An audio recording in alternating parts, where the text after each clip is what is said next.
All right.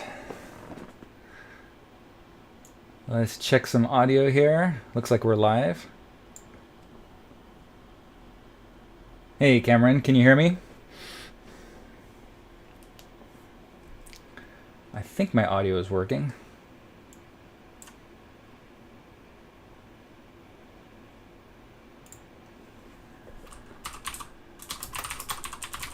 How is the sound?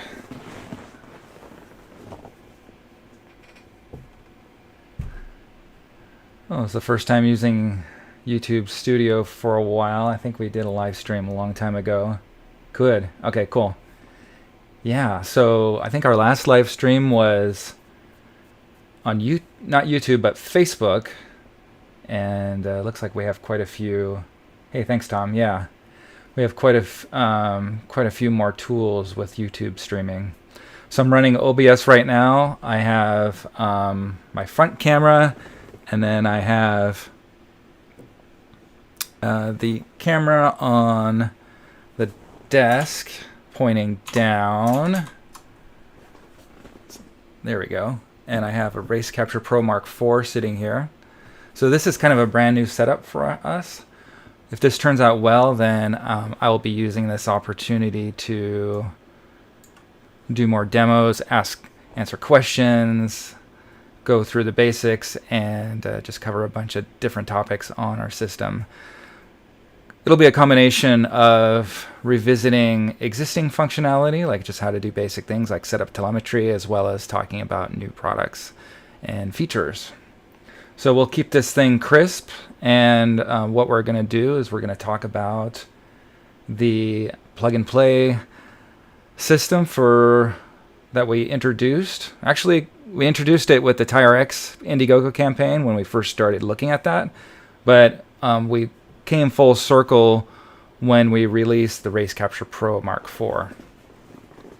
So let's take a look at that. The RaceCapture, I'm going to move my mic. I think I'm going to have to get a lapel mic here pretty soon, but the RaceCapture Pro Mark IV has a different connector system.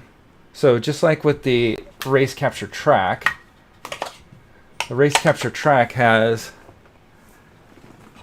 a connection for CAN and power. So this is a single cable connection for power as well as a CAN bus 1 connection. So that would be like a single cable connection to your ECU or OBD2.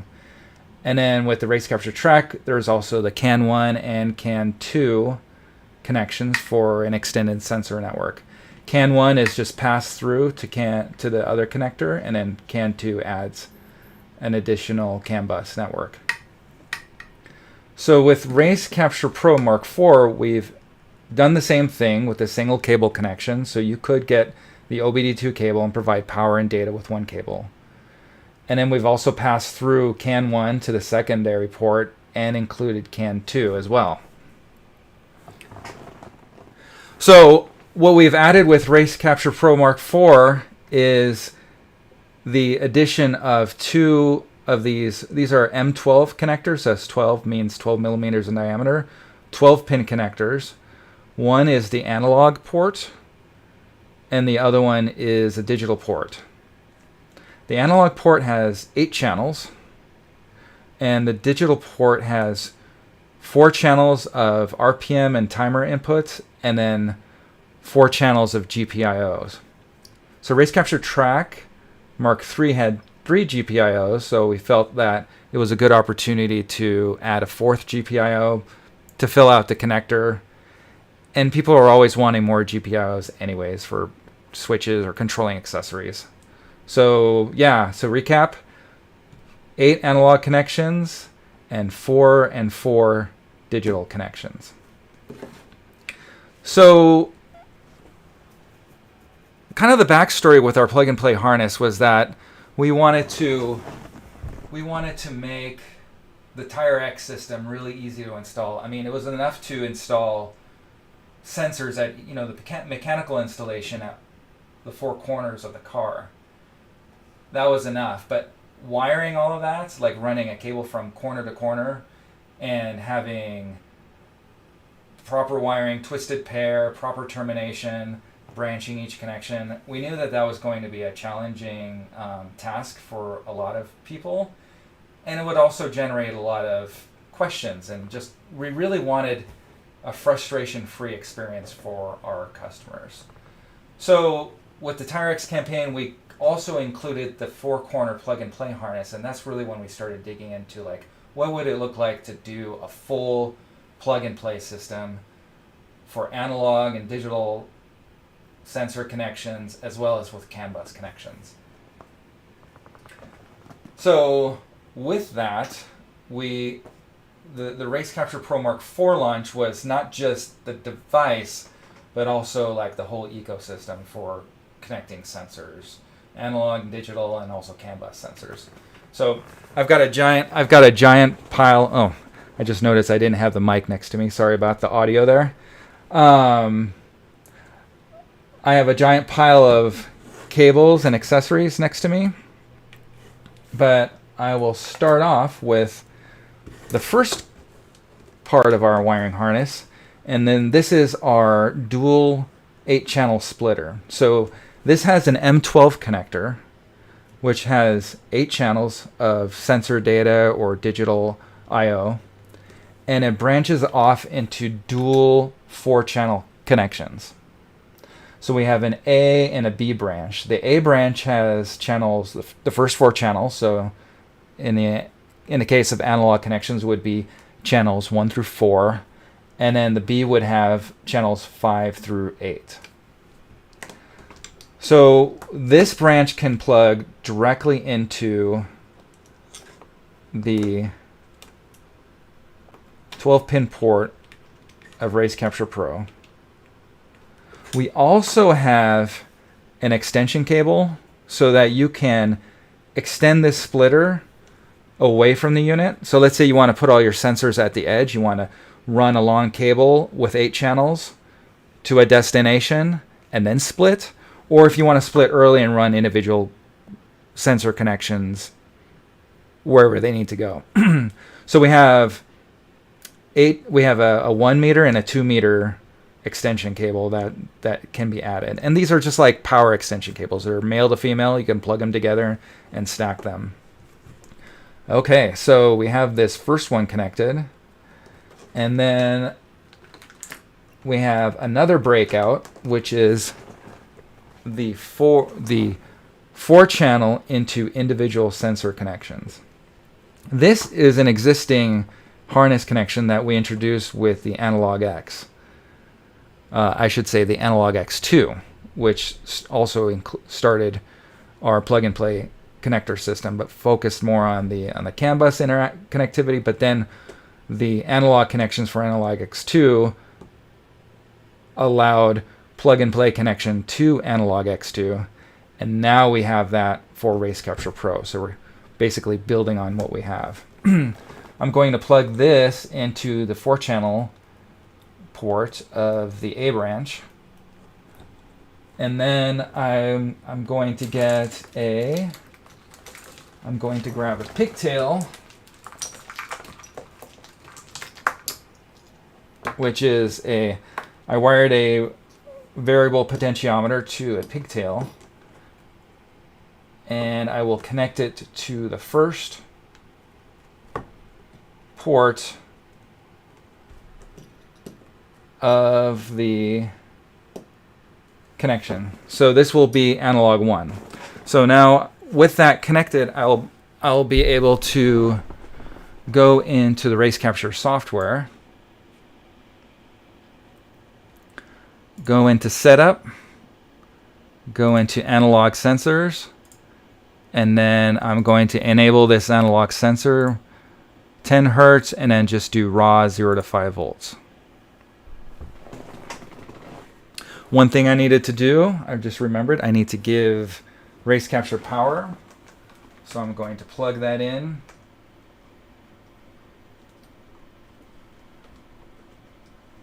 So that'll give proper power to the 5-volt reference. Okay, so I wrote that, and now I can go back to the dashboard. And I do see I have a gauge set already for analog 1, and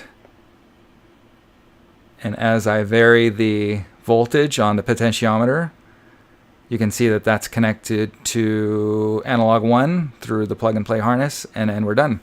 So, it's funny, like I've been there along with many of you where you're doing like last-minute projects. The car's at the racetrack on a Friday night, and you're like, oh, I got to wire up one more sensor or whatever.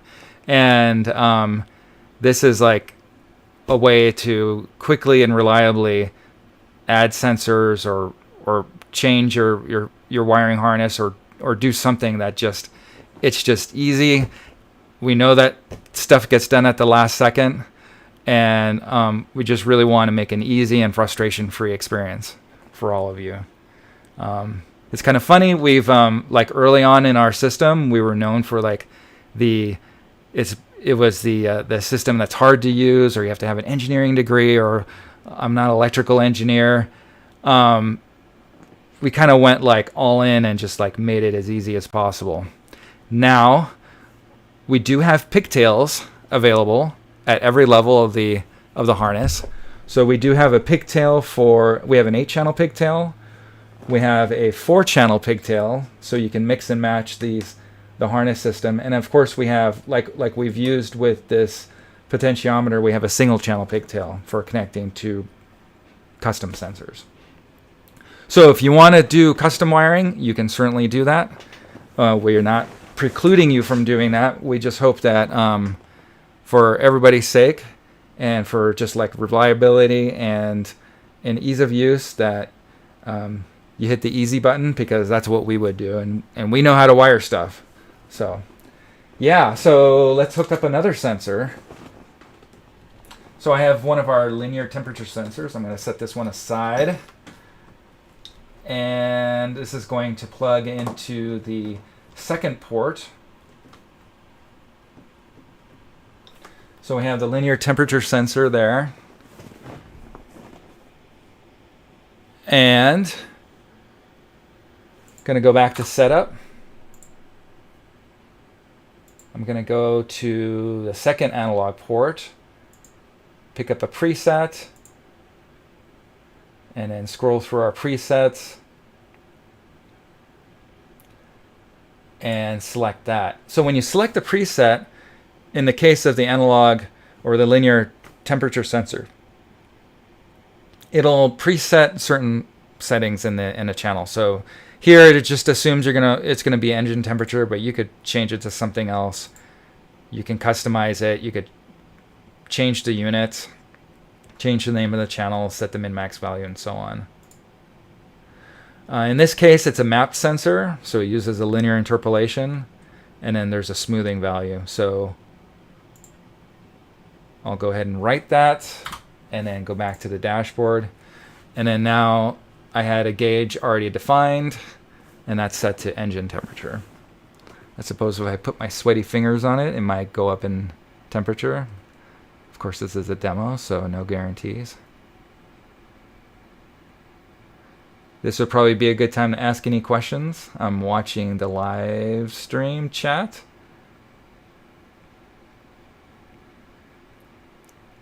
There we are. Wow, look at that. 77 degrees. All right. Yeah, okay. So we have another demo. And this is kind of like a new product that we hinted at in our community a while back. I'm going to disconnect everything.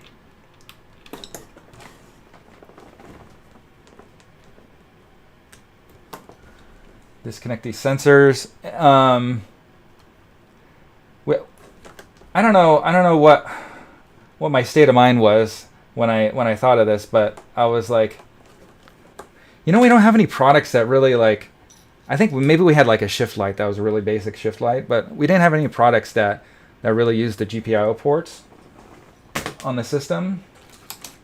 So like, why not have something that could be easy to plug in and then be kind of nice, So we came up with these. These are dash-mounted LEDs. These are not available yet, but we'll make them available soon through our dealer network. So let's see, we have green, orange, we have blue, and of course we have red. So what we're going to do, oh, hold on a second, are all the sensor mapping presets for the plug-and-play system in the RaceCapture app. For the sensors that we have, yes, they're in the app. And then we have some third-party sensors as well, like you saw in the video, like the wideband O2 from 14.7. Yeah, good question. Okay, so we're gonna hook up some LEDs to the GPIO ports. So I'm plugging in the same adapter into the digital port, and we're going to hook these LEDs up to the B channel.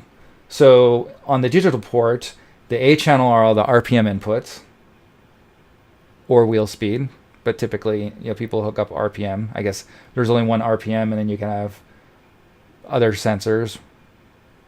Sometimes people hook up 4-wheel channels. Who knows? And then the GPIOs are attached to the B port.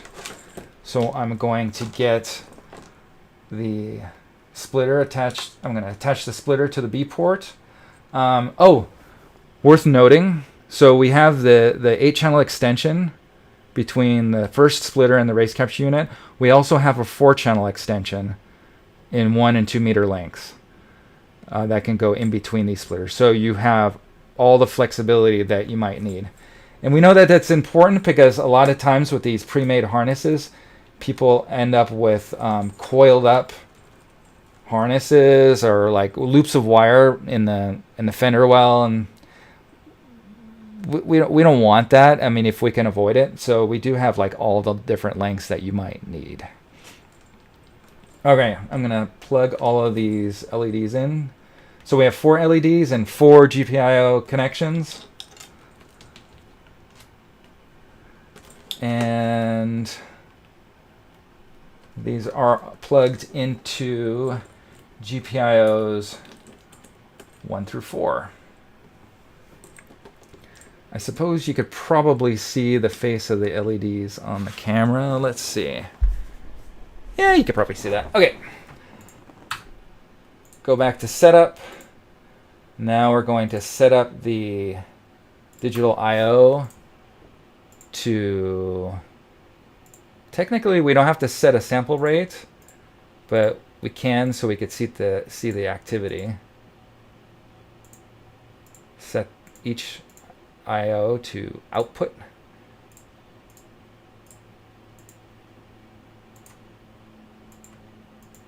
And right.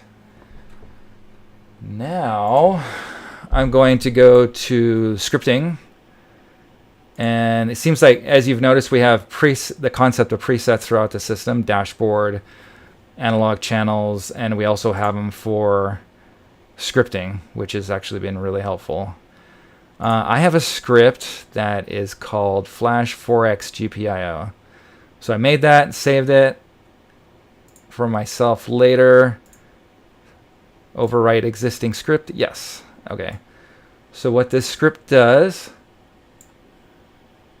is it will move that window over a little bit. So this will change the state on every tick in the script. It'll just toggle the state of the GPIOs.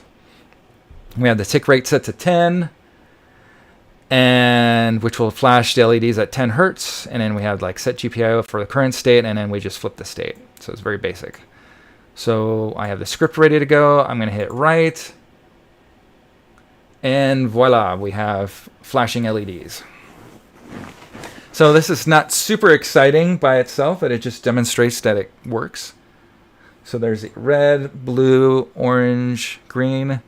These are actually pretty bright, considering I have a bright-ass light pointing at the bench. So it should work well on the dashboard as an indicator. What you can do, and this could be a topic for a future video, what you can do is in your on tick, you could get the current state of some sensor like engine temperature or oil pressure or whatever. Do a comparison against a threshold and then set the state of the GPIO so it puts a warning on your dash or whatever. Yeah. So these LEDs will be available through our dealers pretty soon, and should be easy to set up. And yeah. Okay. So on to the next demo. So we're going to exit the land of digital and analog I/O. I'm going to set this all aside. Now we're going to talk about our CAN bus networks. So here's a Tire X sensor. The Tire X sensor, just like our Analog X adapter, all use a common scheme for connecting power, ground, and CAN bus signaling. So all of our CAN bus devices are 12 volts, and this can be provided by the RaceCapture system in a limited amount. If you need more power, then we can bring in a dual port CAN bus hub, which gets its own power from the vehicle, and then that can pass power and data on through to RaceCapture like that. And then you can attach multiple devices. We're going to keep this a little concise, so we will attach some sensors directly to RaceCapture, and then RaceCapture will pass power through to the sensors. So for a lot of cases, this will work well if you want to just hook up something quickly, or you only have a few devices. So the way you access your dual CAN bus connections on RaceCapture is through this CAN 1, CAN 2 splitter. So this has a 6-pin connection on the cable that goes into the CAN 1, CAN 2 connection on RaceCapture, which you saw on the RaceCapture track and RaceCapture Pro at the beginning of the video. So we will connect that.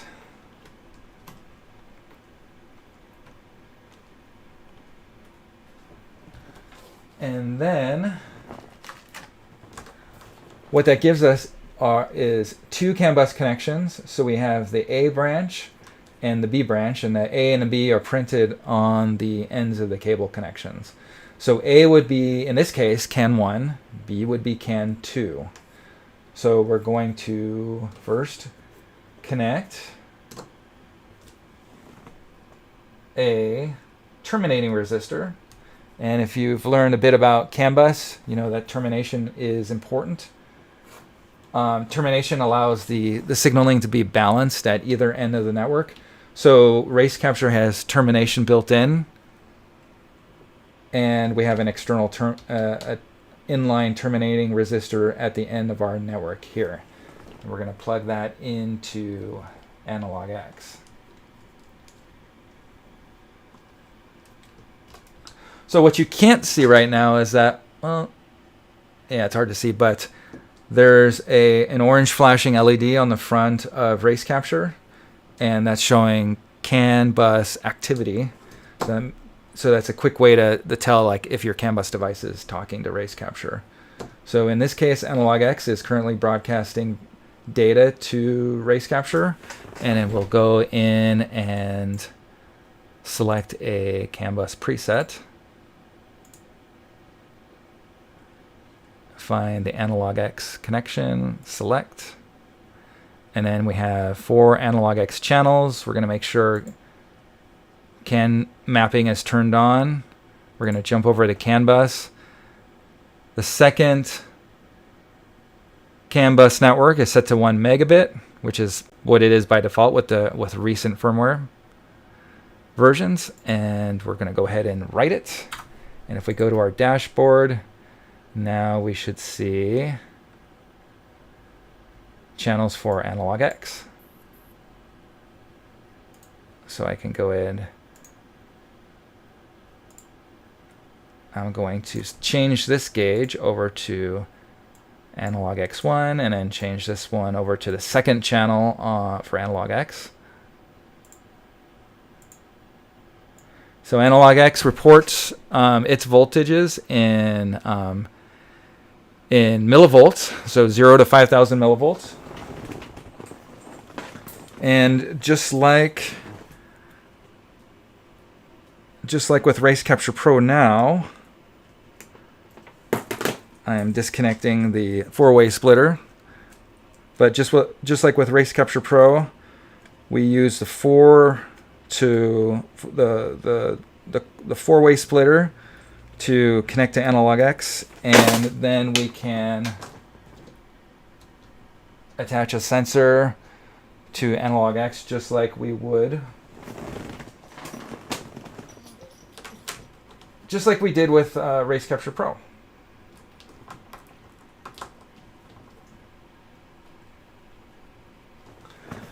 So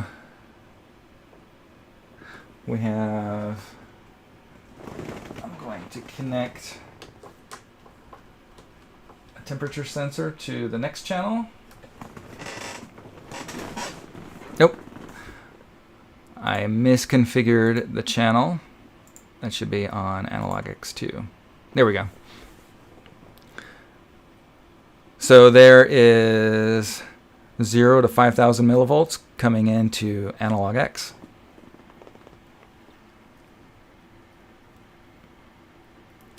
Now, the way we would calibrate analog X is through the CAN mapping, and that's a little out of scope for this discussion because we're talking about harness systems, not so much about configuring analog X. I think we could save that for another video, but basically you would change the formula and then do the units conversion. And right now we're just showing the raw voltages going to being read from analog X. Can't cover too much in one video. But yep, there we go. You can see that you had that a little bit off screen, but we had the four-way splitter going into the same potentiometer, and just like we had with RaceCapture Pro connection. Okay, so the other part of our CAN bus plug-and-play harness is that we have extension cables in various lengths, so you can position your device wherever you need it on the network. And we also have a single channel splitter which can insert a device in the middle of a CAN bus network. So as an example, let's say if I have Shift X3 connected, what we would do is we would plug in a splitter, plug Shift X3 into the middle of the network, and then plug analog X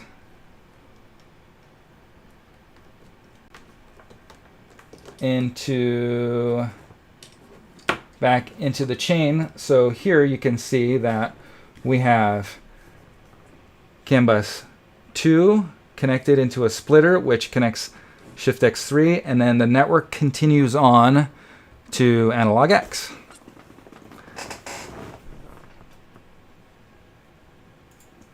And so if we go to scripting,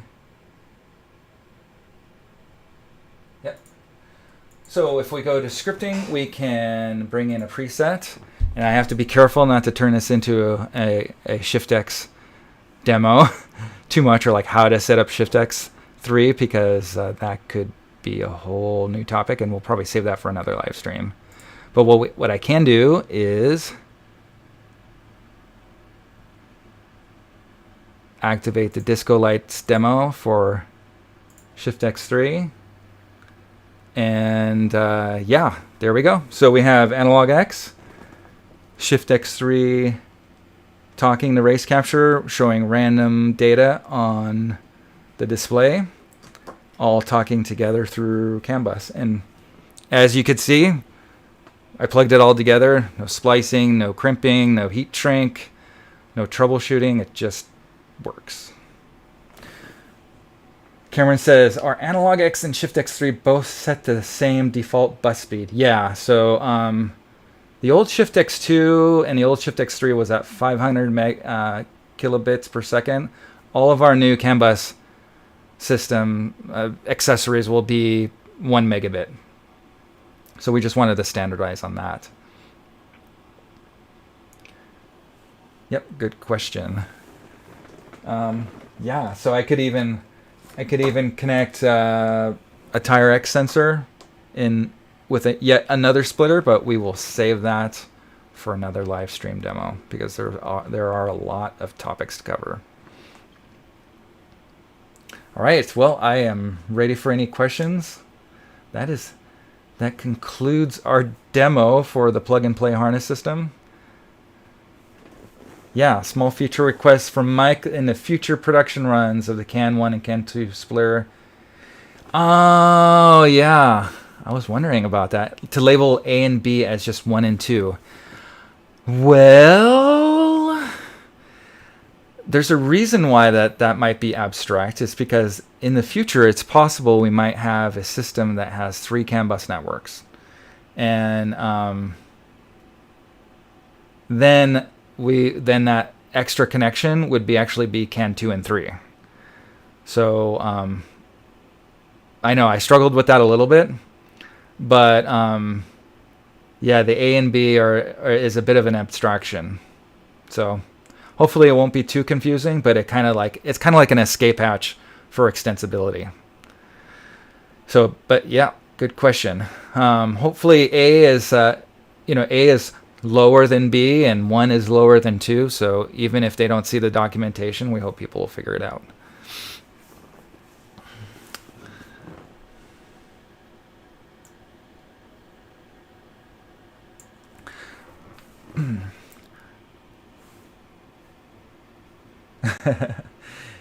Yeah, that's I get that. Hopefully it won't be too hard. Yeah, Mike said I did have to do a double take on that once, but no big deal. Yeah, so little confession. I totally did the Shift X3 unscripted, and it worked. So yeah, I didn't blow up my demo. Pretty happy about that. All right. Well, I think we'll conclude this live stream. I think this was a pretty good demo for future reference. Hope you enjoyed it, and I will be asking the community for other live stream demo ideas. I know we have a lot to cover, and doing this will be a priority for me, so we should just be able to answer questions and show what's possible. So, cool. All right, you all. Thanks for watching.